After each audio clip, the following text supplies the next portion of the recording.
পাখিগুলো আছে আমার বাইরে, তো ওগুলো হয়তো অ্যাটাক করার জন্যই আসে, সে কারণে খুব আসে। এখন কথা শুনি, যদি প্রণাম করি, যদি বলি আসবি, হুম, তুই আসতে যে আমার কিছু দিতে হবে তার কোনো মানে নেই, দরকার নেই, তুই আসবি আমার বাড়িতে, আমার মনটা যখন খারাপ থাকবে তুই এসে আমাকে দেখা দিয়ে যাবি। ঠিক দেখা দিয়ে যায়, সপ্তাহে একদিন দুদিন আসে। একদিন সকালবেলা ঘুম থেকে 6টা তখন বাজে, 6:10-15 হবে, হঠাৎ ঘুম ভাঙে না, আমার ঘুমটা খুব সজাগ, একটা সামান্য একটা টিকটিকে আওয়াজ করলো উঠে যাবো আমি, আমার ঘুম খুব সজাগ, যার জন্য আমি এতটা অসুস্থ হয়ে যাই। দুর্বল ভিতর থেকে, আমি বহুত দুর্বল, আমি দেখছি ভিতর থেকে হয়ে গেছি। ভগবান আপনাকে দিবে, কিন্তু কখন কেড়ে নেবে কেউ বলতে পারে না।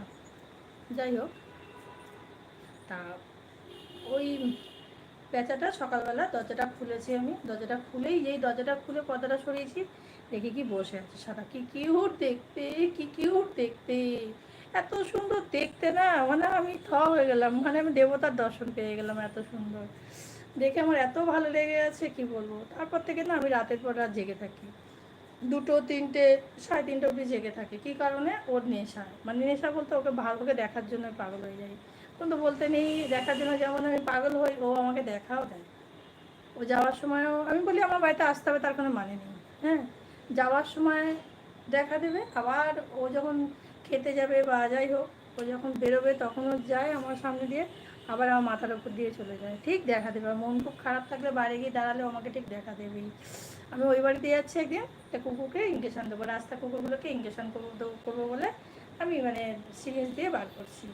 ওই জন্য বার করতে গিয়ে মানে ওই ফাইলটা এরকম তুলতে গেলাম, বার করতে গিয়ে ওপরে তাকাচ্ছে, দেখি সমানে এটা ঘুরছে, বড় বড় একটা, আধ ঘন্টা ধরে ঘুরছে, কী জিনিসটা, তারপর দেখি কি ও একটা বড় একটা বড়। যাই হোক, কথায় আছে এই পশু পাখি কিছু জিনিস, এরা যে ভগবান বলে কিছু নেই, তাহলে গরুর মধ্যেও তো ভগবান আছে কৃষ্ণ, ডগিদের মধ্যেও মাতারা বা ভগবান একটা দর্শন দেয়, কোন পশু পাখির মধ্যে আছে, মানুষের মধ্যেও ভগবান থাকে। এসব ভুল ধারণা, ধারণাটা ভুল। মানুষ না কিছু কিছু ধারণাগুলো করে, মানুষও ভুল করে।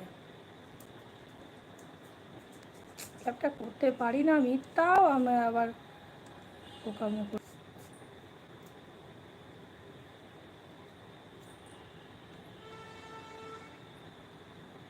তা যাই হোক, ও আসে, একদিন খেতে দিয়েছি, জল দিয়েছি, ও খায়নি।